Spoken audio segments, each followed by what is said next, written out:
Yeah. All right, well, let me first start off by saying I'm very excited to be here, to be back at BYU. I'm really not that much older than most of you in this room, so I hope that some of my experiences that I share with you will be relevant to you, and that if you think about starting businesses, starting enterprises, that they can be helpful. So when I was in this room, it was actually in a different room, but we would have the different entrepreneurs come in, and every week I was so excited. I loved it. And when they would speak to me, I would just kind of get the tingles all over. And after class, I was just ready to get up and get going and start something. But it didn't work out just as easy as that. So I'm going to talk to you a little bit about that. So I'm going to rewind first.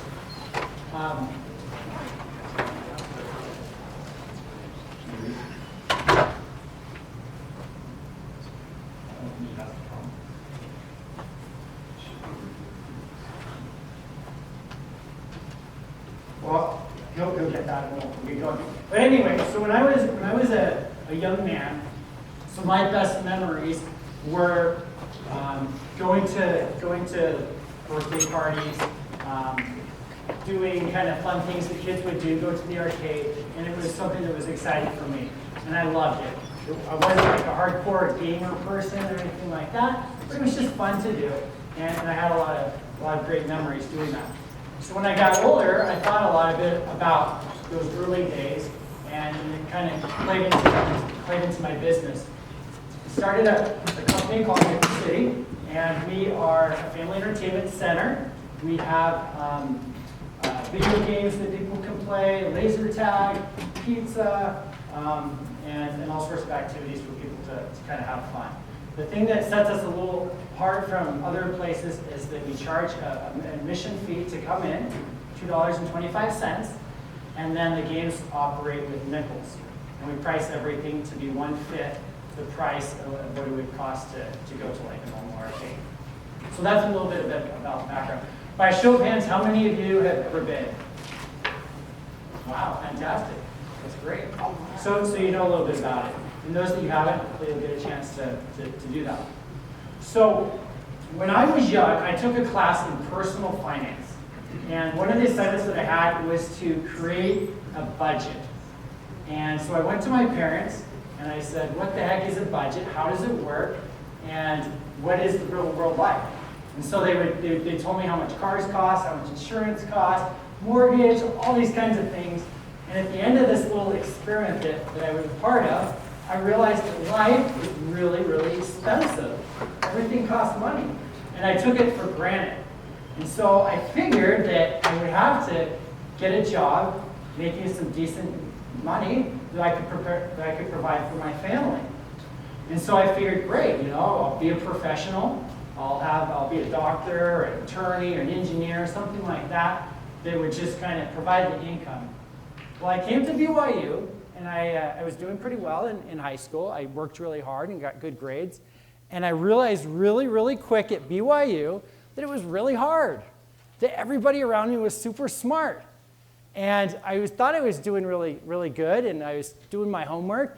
And then the grades would come, and I was like, whoa, something's not right. I wasn't getting the straight A's that I was used to, and I was putting in the hours, and I was like, okay, I got to figure out a different strategy. I got to figure out a way that I can provide for myself and all this kind of stuff. So I had this class here, and as I told you, I loved it. It was exciting for me. I heard these people, I heard their experiences, and I thought, you know what, that might be something that I can do. One of the things that they did, and I don't know if they still do this now, is they would have a little lunch before or after when they would speak. And usually hardly any of the students would show up to it. And it was really great because it was just the entrepreneur, me, and maybe a few other students. And so I got to ask them all sorts of questions. And just hound them on different questions. And I started to learn a lot about business. And so I said, okay, I'm learning a lot in this setting. I'm going to base my entire schedule at BYU based on this class. So at the time, they had 2 classes. They had one on a Monday and one on a Tuesday. And I went to both those classes. I went to the luncheons, and I just started absorbing all this information.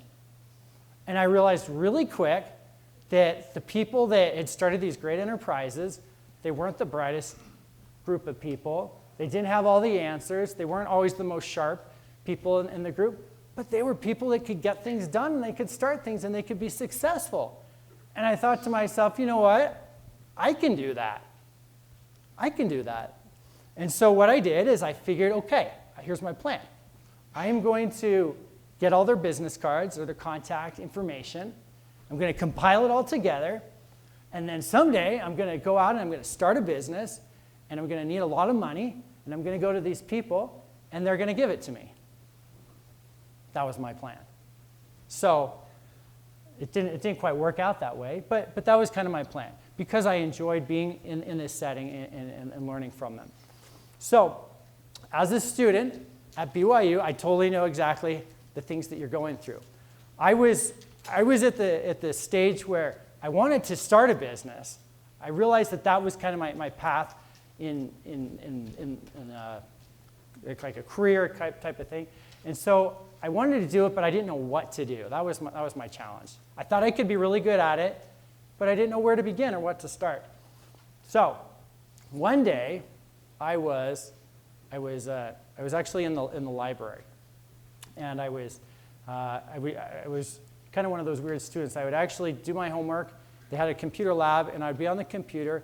And at the time, I was actually trading stocks, and I learned how to make a little bit of money trading stocks. And so I would research companies and do my homework and kind of watch how the stocks were moving, and I would buy and I would sell and I would do some of this. And so I made a little bit of money, and at the time, the techs were kind of going up, up, up, up, and away, and everything was great, and it's like you just had to put money in the market and it would grow. Well, eventually one day that didn't continue, and things started to go the opposite way, and there was the tech bubble, and everything kind of collapsed, and so I had to figure out, okay, what am I going to do with all this money that I'd saved up? And so I started looking for businesses to buy. I thought that's the answer. I'm going to buy something. I can't figure out what to start, so let's look. And so I'd open up the paper, and I'd look at it, and I'd like, okay, there's a laundromat here, and there's like, a restaurant here, and this kind of stuff. One day, my father actually was looking, and he saw something. He's like, there's this arcade for sale. And I said, an arcade for sale? Huh, that's interesting. And so he gave me a little more information about it. I was like, let's call on it. So I called on it, I talked to the owner, and I was like, yeah, this is great. This is something that I can totally understand. You put money into a machine, and then you just take it out, right? Simple, no problems. So I said, okay, I'm going to do this. And so I took the money that I had saved up, and then I went to some family members and said, okay, this is my plan, this is the business, I need help. And I was lucky enough to get together enough money to buy this business. So I was a sophomore, or excuse me, I was a junior here at BYU, all right? And I was just on top of the world. I was really excited. I was like, you know what? I'm doing something with my life. I'm starting a business. I'm growing. This is gonna be something wonderful. Well, things don't always work out the way that you want them to work out. So on the first day, I had a meeting. I had a meeting in the back of the store with a vendor. And I had my manager up in front. I was getting ready to get things going. And I came back from the meeting, and I looked around the store, and I couldn't find my manager. And I was like, where the heck is that? Where is he? And I looked all around, and I couldn't find him. And then I went up to the cash register, and there was a note. And the note said, I quit. And I was like, oh, okay. I didn't do anything to offend him. I was trying to be nice and congenial and all these things, and he quit. So I was like, okay, no problem. I got this great business. I have all these video games. I don't need my manager. So when I bought the business, at the time the owner said, okay, you get 40 hours worth of training. You can use that training for learning about it. You can use it to repair games. You can use my technician. And what started to happen is the games started to break. The monitors would turn off. The controls wouldn't work. The coin mechanisms that you put them in started to break. And I didn't know anything about repair. And I was like, oh man, this is great. Like, my manager's gone, and now all my games are breaking, and I got to use these 40 hours to instead of using it for training, I got to use these hours to have somebody come and repair these games so that they can actually be operational and work. And so I was like, okay, well, we'll make it through it. It's not a big problem. And so I had no manager, and I started to talk to my employees that were working there, and like most of them had just been hired, and like nobody knew anything. And I was like, great. So I have no manager. My employees don't know anything. My games are all breaking, and I was just getting like really frustrated. Well, as you know, as a student, you got a life, right? I was still in school. I was trying to get my education, and so I was involved with. I had leadership responsibilities in church. I was trying to be somewhat social, to have a life. I was hoping that someday somebody would actually want to marry me, so I'd go on dates. And I had like all these things coming down on me, and it was really, really, really, really, really, really, really tough, okay?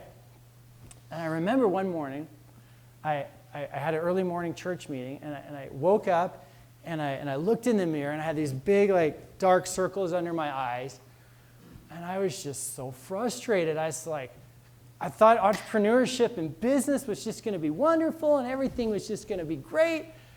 And like my life was just so hard. I didn't have any help, and I didn't know anything, and I was like, I didn't have time to spend to fix everything and get the answers, and it was just really hard. And I can remember going to bed at night and literally just sobbing in my pillow.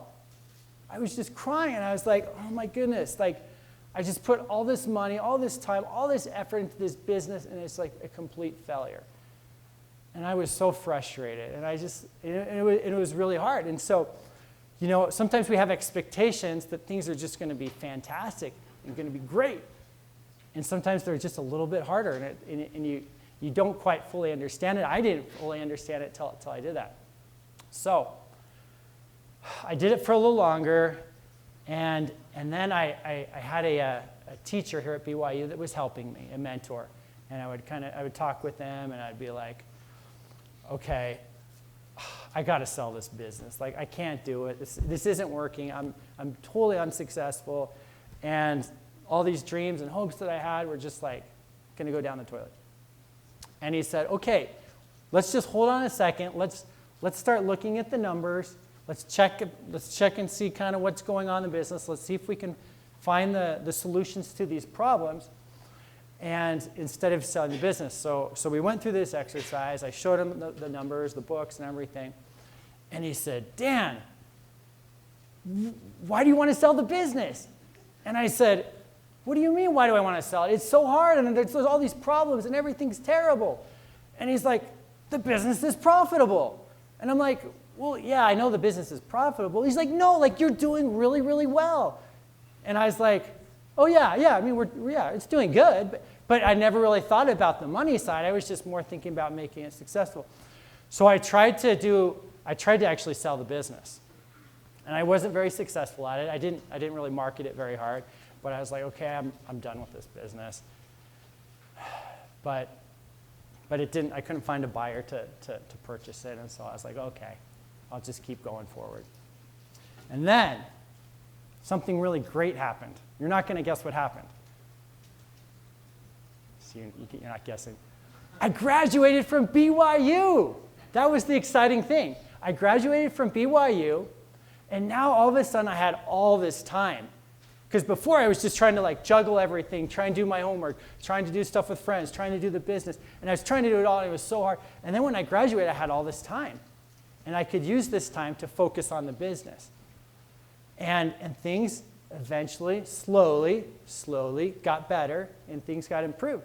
And I started to I went to like a trade school to learn how to fix things. And I learned about electronics and circuit boards and all this stuff that I had no experience with.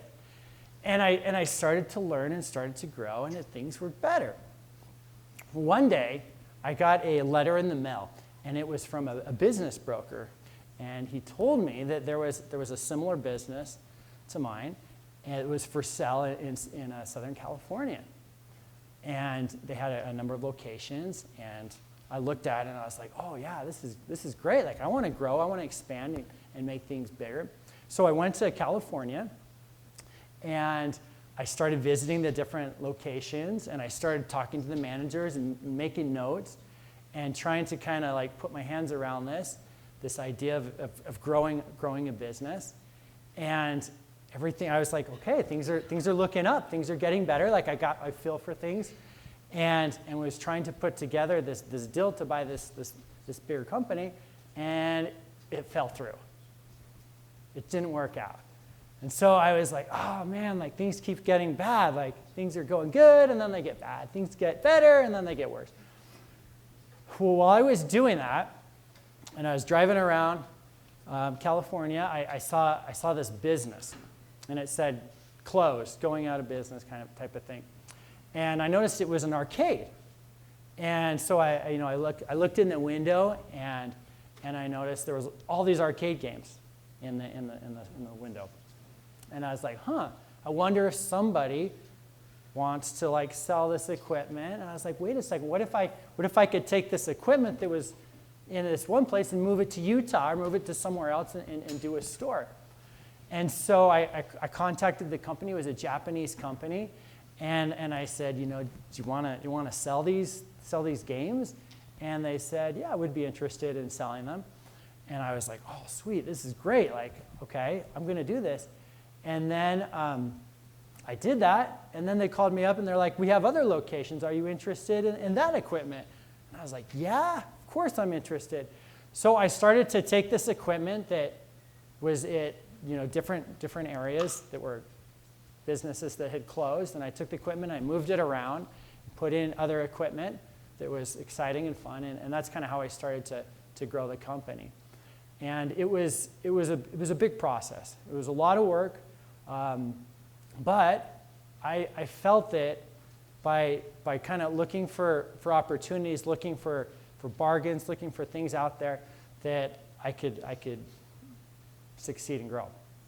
So when I was at BYU, one of the people that came and spoke to us was a gentleman that started a company, a successful company here in Utah. His name was Josh James, and he went on to sell to Omniture, and then I think he's starting Domo now. And one of the things that he said that kind of that stuck with me, that stayed with me, is he said, everybody always just like works their whole life. They from the time they graduate college till that retirement day at 65 or 70 or whatever that age, they're working their whole lives. And most people really don't enjoy what they're doing. It's kind of like, it's not a happy moment when Monday comes and they're going to work. And he said, you know what? If people are willing to just like put in the time, put in the energy for like a 10-year period, really early on, you can live the rest of your lives like nobody is able to do, or able to experience. And I thought about that. I was like, yeah, that makes sense. Like, I'm going to put time in really early on. I'm going to work really hard. I'm going to work my tail off so that I can have something greater in the future. So I set the goal. I said, okay, that's what I'm going to do. I'm going to do this. And I said, my goal was, I'm going to sell this business. I'm going to retire at age 30. That was my goal. And so I worked towards that, and I got to that year, and I said, okay, it's time. I'd grown the company. We had multiple locations, and I said, this is the time to sell. So I started to sell off the company. And, I reached my goal. And I was so excited. I was like, you know what? I set a goal, and I went out, and I did it. And then the next day came, and I was kind of like, now what? I thought like life was about like, retiring and kind of going and doing fun things and just kind of taking it easy. And during this period after I sold it, I was like so miserable. I hated it. I was so bored. I was used to just like working around the clock, getting things done, making things happen. And all of a sudden, I was just like kind of twiddling my thumbs, like, what do I do? And so that's kind of a lesson that I learned, is that you can't just sit on your laurels and just kind of wait for stuff to happen and just kind of look for the easy way out, you got to be engaged. You got to continue to do things to keep your mind, your body, and things going. So I came up with 10 different things that I wanted to share with you.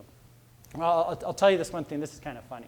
So after I sold the company and was just kind of moping around, I finally said, okay, like I kind of liked what I was doing. I was having fun. And so the next thing I did is I got a job. And I got a minimum wage job at Chuck E. Cheese. I got to wear the little mouse costume, dance around, and it was awesome. No. So I had started the company at the beginning not knowing anything, not knowing how to grow a company or how they're supposed to be run. And so I said, okay, I'm gonna kind of go backwards, and I'm gonna go work for somebody else. I'm gonna learn how they do it, hopefully get some good ideas and kind of figure out what I want to do after that. So anyway, I did that, and so I later came back to Utah. I was living in Southern California, and I took control back of one of the locations here that's in Orem, so I now own that. I own that with some family members, and I'm involved with some other different projects and things that I do. So there's 10 things that I want to talk about that I think can really help you as students if you want to start a business, if you're thinking about a business, or really just things in general, in life. And the first thing I want you to think about is snail. So my son and I, when it rains, we go out in the back and we look for snails. And one of the things that I noticed is when it rains, it leaves this trail wherever it goes, right? And so I want to think about, as you're thinking about potentially starting a business, people are going to look at you and they're going to say, what kind of person is that? Because most of the times you're going to need money to start an enterprise. And they're going to say, is that person going to give me the money that I put in back? Am I going to make a return? And they're going to look at you and they're going to say, okay, do you have what it takes? Are you leaving a trail of good deeds? Are you leaving a trail of working hard? Are you the type of person that is able to complete things that they start? And so they're gonna look at that trail. And so what I would encourage you to do now is to think about, what kind of trail are you leaving? Are you leaving something where, if you were to talk with one of your roommates and said, you know what, I'm going to start a business, would they give you the money? And if they're saying, that guy's a joker, or that girl's a joker, they're not going to do it. So think about that. Think about what you're doing now, because it makes a huge impact upon what you do in the future. When I was trying to start and trying to raise money, I had a pretty good track record. I worked really hard. I got really good grades. I was always trying to kind of accomplish things. And so when it was time to raise money, people felt like they could believe in me. And they knew, not only that, but that if I took their money, that I was going to repay them, no matter what. And they knew that they could trust me. So remember that. Remember this snail. All right? Let's see if I can get this next one here. The next one is that of frugality. All right? When you're starting something, usually you don't have a lot of money to even begin it, so it's not something hard to do. But learn to be really frugal. All right? Don't learn to waste. When you're starting something, you don't need something all grand and great. Start simple.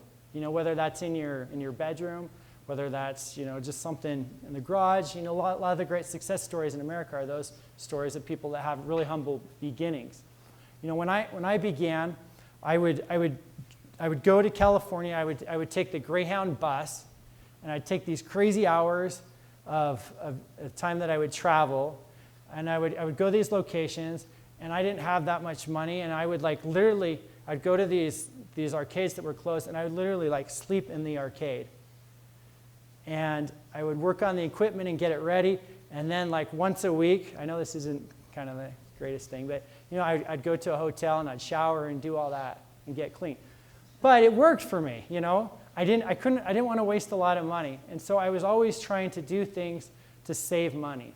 When I was at BYU, when I started the company and things got to be really good, I was doing really good. You know, I had a really good 6-figure income. And I lived in the least expensive apartment around campus. My roommates had no idea that I was, you know, having success in business. But I learned to kind of create this mentality of being frugal and just kind of doing with what I had. And the thing that was interesting is years later, I was the one that had the cash to come in and buy things. When other companies would come in, they would need to finance things, and it would take a long time for them to make the deals happen. I would go in with cash and say, I'll take all this equipment and get it out. And I could solve those kinds of problems that they're having really quick because I was really frugal with the resources that I had. So always kind of remember that. And it's just a kind of a good thing in life. The next thing that I think is really important is to really, really focus on something. Be really intense. You know, when you think about these horses, you know, they have these blinders on them, you know. You think, why do horses have blinders, you know, when they're going down the track, racing as fast as they can? They don't want to be distracted by what's going on beside, you know, around them. The jockey needs to say, just go fast, you know. So when you're starting something, I've found that it helps to really focus on one thing and be really good at it, rather than kind of being a generalist and kind of being so-so at a lot of different things. And when you do that, people notice. They'll notice those things that you focus on. And you can really decide what that is that you want to focus on in your business. You know, if your thing's going to be, you know, this really amazing over-the-top service, or if it's going to be like, okay, we're going to be the lowest price product, you got to figure out what that is and focus on that. And not only focus on that, but focusing on your business.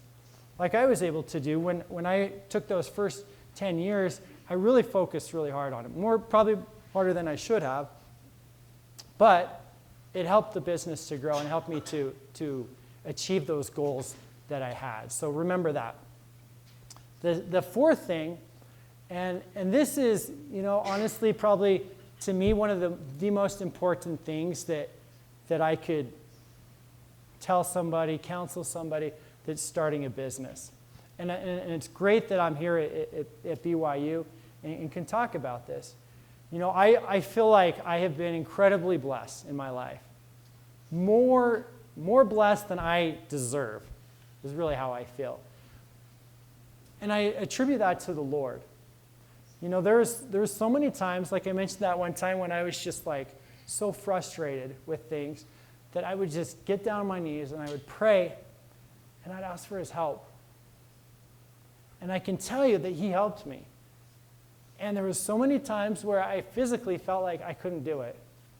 But the Lord was there, and he stepped in, and he provided opportunities for me. People came out of the woodworks that I didn't know. Things happened, and he was able to bless me. But at the same time, I was asking for his help every single day. I needed his help. And as you start a business or an enterprise or whatever it is you do, counsel with him and ask for his help and listen. And I promise you that if you do that he will help.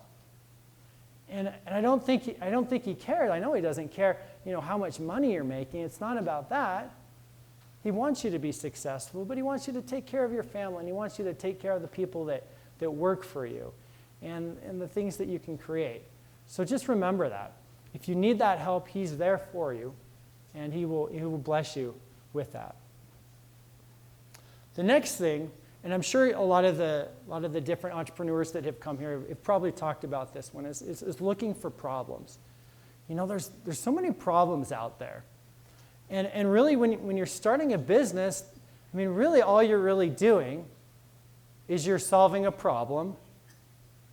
And the better you are at solving it, makes your results are kind of what that result is. So if you can solve a small problem to a small group of people, you're probably not going to make a lot. If you can solve a big problem to a large mass group of people, you're going to have a better result. So look for those problems. And really, they're everywhere. You know, think about, sometimes I think people always look for the big problem, you know, the big thing that's out there. And sometimes it's just like the simple thing. You know, I often talk about, you know, there's different industries. And one of the ones I always like to bring up is that of kind of the construction business. I've had a lot of experience with that. And you kind of see the way that some people do work, you know, and like so many people like never show up on time, you know. They're kind of like lazy about kind of their work. They're not very like kind of clean about how, if they're doing work inside of a house or something. And so there's like little opportunities to make your business better than somebody else by just kind of focusing on those things that are problems that people have. And if you can focus on those things, it's going to be great. People are going to get it, you're going to draw attention to yourself. The next thing is that of having fun. Now, I understand my business is that in the entertainment field. It's easy to have fun, but that's not what I'm really talking about when I say having fun. You know, a lot of the businesses that go out and start and have success, you know, I don't know what the percentage is, but, you know, it's some big number like 80%, 90%, you know, after a 5-year period of time, are no longer even in operation. You know, and sometimes I think, well, why is that? Why aren't they around? Because a lot of them are actually okay. They're fairly successful. But the thing that I find is people get burned out. They get so tired of doing the same thing every day. They get kind of bored about it, and then they want to kind of do something else. You know, the field where the grass is always greener on the other side. And that's what I find. If you can kind of find something, and it doesn't have to be fun, but if you can make it interesting, then you want to do it, and it's going to make you have a better result. So always try and find the fun in what you're doing. And if you do that, the results will definitely come. So the next thing, number 7, is to ask for help. So the one great thing that I think is just amazing at BYU in the entrepreneurship department is there's so much help. If you want to go out there and do something, there's all these professors, all these professionals that have gone out there and done that, and they're willing to volunteer and they're willing to help you. And the thing that's really great, I think, about college students in particular, is that when you go out to people and you ask for help, they don't take you always seriously. You know, they're like, what do they know? They're just students, you know. And the thing is, those are the ones that are actually going to go and make something happen. But there's that opportunity to go out and to ask somebody for help. When I was just starting out, I would go to a lot of these industry trade shows. And there was like all these people that were really old, you know. And they had gray hair on them, and like I just like go to them and I just ask all these questions. How do you do this? How do you do this? Where do you buy this? How do you know? And I started to ask these questions over and over and over and over. And I probably got a little bit tired of me asking all these questions, but I was able to learn a lot of information. And then a few years later, they were like coming back to me saying like, now where did you do that? How did you do that? And I was actually the one that was teaching them, and I was able to do some consulting and do things that I wasn't able to do, but I was able to do that because I asked questions and I asked for help. And people are willing to give that help to you, but you just need to kind of move the jitters away and go and ask them. The next thing that I think is important is this concept. When I was here at BYU, there was a person that came and spoke, and they told me that they were wanting to be successful in what they did, and so they hired their sister to read a whole bunch of books about like biographies about people, you know, in different fields, different industries, you know, whatever. And at the end of this you know, period where they're reading all these books, they were to like kind of report back and kind of give a synopsis of what they learned. And the two things that they learned that these successful people, characteristics that they had, was number one, they were persistent, so they never gave up. And then the second thing is that they were failures. They kept having failures that occurred in their lives. They had things that didn't work out, but they didn't give up. They kept going forward. You know, and I talked about how when I started in the beginning, I had this terrible experience that was so hard, and I came really close to giving up. And if I had given up, I wouldn't have had the same result that I had. But by continually understanding and knowing that, you know what, there's going to be failure, things are going to happen, not always how you plan, but if you just kind of realize, okay, like something bad's going to happen, it's okay, I'm just going to keep moving forward. If you have that mentality, it's going to be a lot easier if you just kind of persist. Because if you think about it, if you do something long enough, most times you should get better at it because you've been doing it longer. And if you get better at it, you should get better results, right?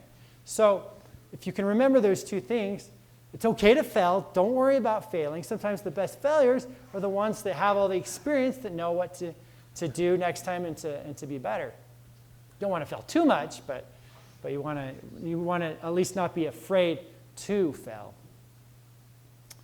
The next thing, number 9, is to learn to get involved.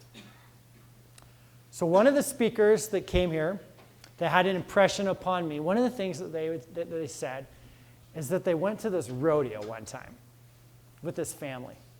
And when they went to this rodeo with this family, the family like got cowboy hats on. They got the big belt buckles, the big boots. They had the flannel shirts. And they went to this rodeo, and they were just like hooting and hollering, and they like really, really got into it. And he was saying, you know what, like I never really thought about it, but like they really got into what they did. And they had way more fun because they let go of who they were, and they just wanted to go out and have a fun time. So, get involved. What does that mean to students? I think that means when you're going to BYU, that means just immerse yourself in everything. Get to know your professors. Get to understand them and talk to them. Go to the devotionals. When you have a church calling, do that calling. When you have activities that happen, go to that activity. When there's opportunities to join clubs, join those clubs. The more things that you can get involved in, you'll be surprised. It actually helps you. It gives you contacts, things come your way. That's the one thing that I'm always surprised at. When I get involved, when I do lots of things, when I extend myself, opportunities come my way, and it's kind of weird. You'd think that like you go out and search for opportunities, but when you go out and try and be there, be more, serve, do those things, that the blessings come your way. So always try to do more. I always, think about the roommates that I had, and you'd be like, oh, this is lame. Like, why do I need to go to this? And this is, it's just going to be a boring fill in the blank. These people are just kind of, and I had a lot of that, and I was like, you know what? Like, no, you're totally wrong. Like, you need to just experience it, be there, be out there. And if you do that, I promise you, you'll see miraculous things happen. And it doesn't just happen in business, it happens in life. But you got to get involved. You got to be out there. And that's a really, really, really important thing. Number 10. The thing that I find most students don't do is they don't take action. That's the thing. We can talk a big game. We can talk about what we want to do, the business that we want to start, the future that we're going to have, all these great things. But really, it all comes down to taking action. When you get those like tingling feelings about like these people that come and speak, if you get that, like go out there and do it. You don't have to like start this like major, gigantic corporation. You're not even going to be able to start that in the first place in the beginning. But go out there and try something. Do something. If you want to like start mowing lawns, be like the best lawn mower out there. Set yourself apart. It really doesn't matter what field or industry you're in. You can make any industry, anything you do, totally successful and do really well for yourself. But you got to go out there and you do it. You got to get off your behind and take the action. And if you take that action, things will start to happen. But it's really hard. Because like I said, when I was there, I was just like, I was excited. I wanted to do it. I didn't know what to do. And a lot of times I'd kind of do things on the side. When I was young, I was, I never really like worked like in a business or anything. But I'd always be like buying like a vending machine and placing it somewhere, or I'd like do like catering stuff. I'd always be like doing different activities, and I didn't really realize it at the time, but I wasn't like really trying to make money. I was just like, this is kind of fun. This is like an adventure, Can I go out? Can I start something? Can my friends and I like do this and make it succeed? And I had a lot of fun. And so when I got older, I was like, you know what? This thing called work, it shouldn't be work. It should be fun.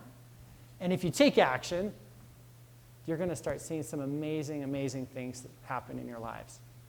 So those are the 10 things that I thought of that I think would be like most beneficial, most helpful to you as students.